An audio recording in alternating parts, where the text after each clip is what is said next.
If you like this video, please give a thumbs up and subscribe. Hit the bell icon to be notified of new videos. Billy Meire, UFO photos, films, and ET contacts. What the skeptics and others need to know. The 20th of January 2018. Arguably, the Billy Meire story is one of the most controversial UFO, extraterrestrial cases of all time. It actually spans over 75 years and is still ongoing, as Billy Meire is alive as of this date and will soon turn 81, on the 3rd of February 2018. While many think the Billy Meire case starts in the mid-1970s, 1975 to be more exact, we really need to zero in on the year 1964. That's because Billy Meire was first interviewed about UFOs in 1964, while he was in India, by a reporter for the New Delhi Statesman newspaper. And why is this important?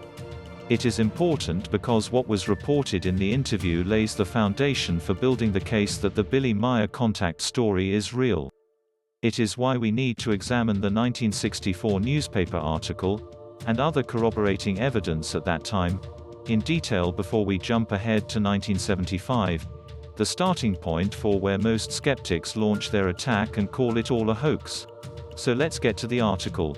Billy Meire, age 27 and known at that time by his real name, Edward Albert Meire, had been in India for about 5 months when he was approached by a reporter from the New Delhi Statesman newspaper, who had heard about the strange, flying saucer man. Though Meire was agreeable to being interviewed, he made it clear to the reporter that he was not seeking publicity, nor did he care if anyone believed his story. And what a story it was. Billy claimed he had not only seen objects from outer space but had also taken photographs and even traveled in them. Such a claim on face value would quickly be dismissed by most, but Meire showed the reporter a photo album he had, and in it, according to the reporter, were about 80 photos of UFOs. Now the first question in everyone's mind should be, where did Billy Meire get a photo album with dozens of UFO photos back in 1964? There obviously were no UFO photos R Us stores in India at that time. So how and where could he have accumulated all these photos if he didn't take them himself, as he said? Some skeptics actually answer this question with statements like, he had a photo enlarger, or he had access to a photo lab, darkroom, which is ridiculous because these quite far-fetched explanations still do not address the basic question. Where did Billy Meire get a photo album with dozens of UFO photos back in 1964? Now, even if one were to admit that the logical explanation is Billy Meire took the photos himself, the next question becomes, were the photos hoaxed? To help answer this question, we now turn to two individuals who were at the location where Billy Meire claimed to have taken a number of the UFO photos, the Ashoka Ashram, a Buddhist temple where Billy had stayed during part of his time in India. What is interesting about these two individuals is they claim to have seen the same UFOs that Billy took photos of and that were in his photo album. Not only that, but these same two people related this story at the UFO Congress held in Laughlin, Nevada, back on the 29th of February 1999, to 35 years after the sightings and photos were claimed to have been taken. The first to tell her story at the convention was Phobal Cheng, the granddaughter of the Buddhist monk who founded the Ashoka Ashram, and she remembered Billy and reported seeing the UFOs for herself, at age 9. After telling her story to the attendees, Phobal's longtime friend Sashi Raj, who had come from India, confirmed she had also seen UFOs in the skies above the Ashoka Ashram, as had others who had worked there.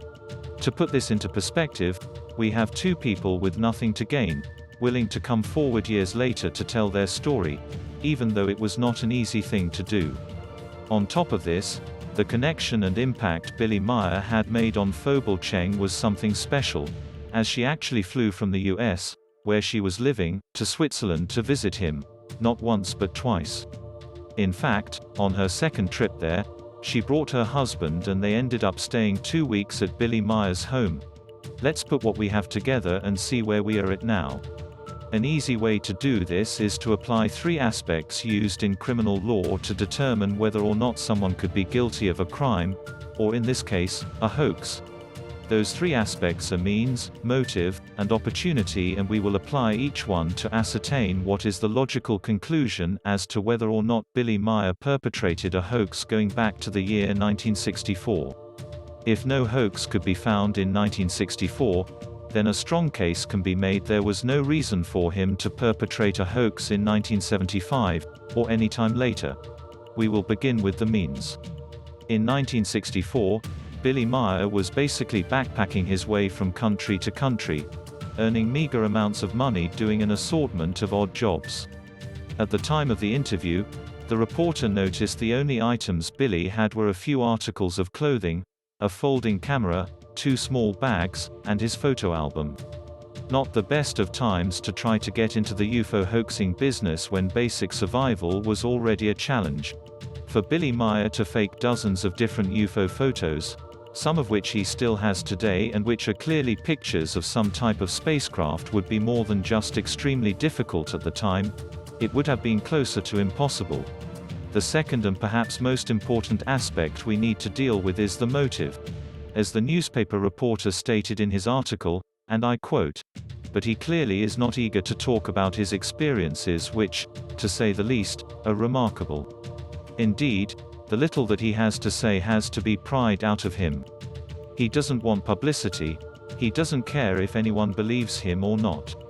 What is important to point out is that Billy Meire, while in serious need of funds, never once offered to sell any of his photos to the reporter, or anyone else for that matter.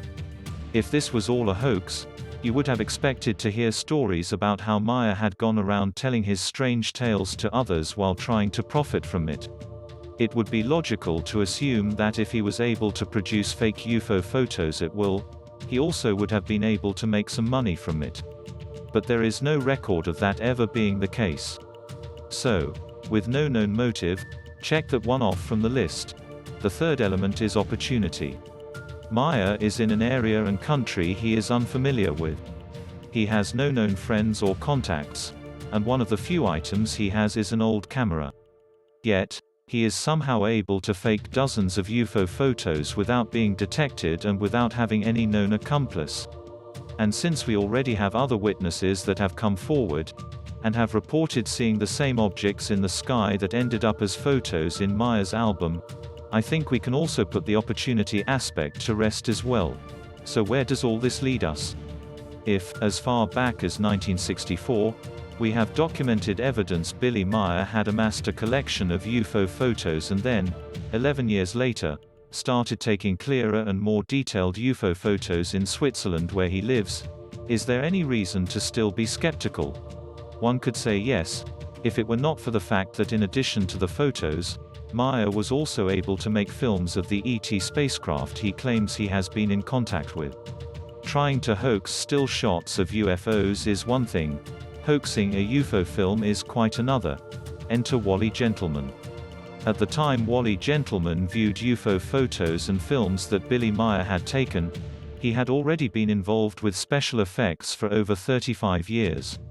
He was such an accomplished expert in the art of special effects that Stanley Kubrick specifically sought out and hired Wally Gentleman to be the director of special photographic effects for the epic science fiction movie, 2001, A Space Odyssey. He worked in this position for a year and a half until the film was finished. While in charge of all the special effects, Gentleman was also responsible for building the model spacecraft used in the movie. Needless to say, if anyone at the time could debunk faked UFO photos and films, it was Wally Gentleman. Here is what Wally Gentleman found and reported after viewing the Billy Meire material, as quoted from the book, Light Years, an investigation into the extraterrestrial experiences of Edward Meire, by Gary Kinder. After studying the films, Gentleman concluded that considering the expertise necessary, the logistics, and the expense, a one-armed man with no assistance could not possibly have produced the footage. Note: Billy Meire lost his left arm in a bus accident in 1965 while in Turkey. That's the bottom line of everything, he said. This Meire really had to have a fleet of clever assistants, at least 15 people, who would know what the interface reflections of a shiny object were at certain times of the day, how to support these objects so that wires are not seen, how to rig it, how to watch it and stand by with their little air guns to spray the strings when they begin showing up. What we would do is go out and shoot the scene, and then bring it back to the studio, and then shoot the object onto that film by duplication processes, which is a very sophisticated procedure. It's difficult to do on 35mm, even worse with the 8mm film he was using. And the equipment was totally out of his means. If somebody wanted me to cheat something along those lines, $30,000 would probably do it, but this is in a studio where the equipment exists. The equipment would cost another $50,000. Note: at the time the films were taken, Billy was barely scraping by, and just making ends meet was a challenge. I think the one telling part of all this is that a single man with one arm, if he indeed was on his own, could not have done it. I think it would be miraculous for a person with even two arms to do that sort of work by himself upon a mountaintop. Even if you get a balloon and you hang your object on a fine piece of thread underneath, it's going to blow in any direction it wants to go. And with a lot of those pictures where you've got 3 or 4 flying sources, you would need balloons with strings of varying length, otherwise, you could pick out where the string comes from. It would be very difficult to do those shots in that sort of condition outside. And the fall of the land makes it very risky to do anything like that. It's all that sort of complication that leads me to think that the objects he's photographed and filmed were there independently and he simply snapped the shutter. To summarize what Wally Gentleman, one of the foremost special effects experts in the world, said, there was no way Billy Meire could have faked the films. Anyone doubting this assertion, read what he said again. Billy Meire simply did not have the means to do what it would have taken to produce the UFO films that Wally Gentleman reviewed and about which he gave his professional and expert opinion. In addition to Wally Gentleman, over the years there were several other experts in different fields who, after doing extensive research, could only say that if Meire was perpetrating a hoax, they had no idea how he was doing it. Others, not wanting to say they were stumped, offered that maybe he had real-size models hung from a helicopter, as a possible explanation for how he faked it. Seriously? Of course, all this is still not good enough for the die-hard skeptics. What the skeptics prefer to do, instead of looking at the best hard evidence that would support the authenticity of the UFO photos and videos, is to only zero in on what they think proves the entire Billy Meire UFO story to be a hoax. However, any good investigator knows that when looking at evidence, you look at all the evidence and not just what you think will make the case you want it to make. And, contrary to what many think, it's not how much apparently incriminating evidence you have that wins the day, it's whether or not you have even one single piece of evidence that proves your position. To better explain this, let's use a hypothetical example, of which there are actually similar cases on record. In this example, let's say someone is shot and killed outside a nightclub, and next to the body is found a driver's license with a photo of John Doe, who has been known to have quarreled with the victim. 2 eyewitnesses saw the shooting and then, after looking through police mugshots, both are certain that the John Doe identified in the driver's license photo was the shooter. On top of this, the police can determine that the suspect had owned a handgun of the same caliber used in the shooting. Based on what appears to be concrete evidence against John Doe, many including law enforcement professionals would say they have a solid case to have him arrested and eventually convicted of the crime in a court of law. There is, however, only one little problem. John Doe has one single piece of evidence that trumps everything else. He claims, and it is later proven, that at the time of the murder he was 1,000 miles away attending a wedding. So, what looked like conclusive evidence proved to be wrong, and it only took one irrefutable piece of evidence to exonerate John Doe and prove him innocent. Rather than looking at just the parts of the story that may be controversial and can be debated, it's important to keep an open mind and not come to any conclusion until all the evidence is reviewed. Especially when there is more than enough evidence to support the Billy Meire UFO contact claim if one were to only look. Even if it were determined that among the massive collection of Billy Meire's UFO photos, there were some photos of models or pictures of other objects that did not support Meire's story, This still in no way invalidates the authenticity of photos and films that experts like Wally Gentleman say are real. When using logical deductive reasoning, an argument can still be valid even if one or more of its premises are false. In other words, if a claim was made that all of Billy Meire's photos were real and it was later determined not to be true, we don't discard the evidence that does support the case, which is what the skeptics often do. Again, it is all the evidence that needs to be reviewed, but not all of the evidence needs to support the case to make it authentic, and that's a fact. Assuming people are now accepting the proposition that Billy Meire did take authentic photos of UFOs, and even authentic films of these spacecraft, we now must ask the big question. In addition to taking real photos and making real films of UFOs, actually ET spacecraft, did Billy Meire ever have contact with extraterrestrials? Remember, he made this claim beginning way back in 1964, with the interview he gave to the reporter in India.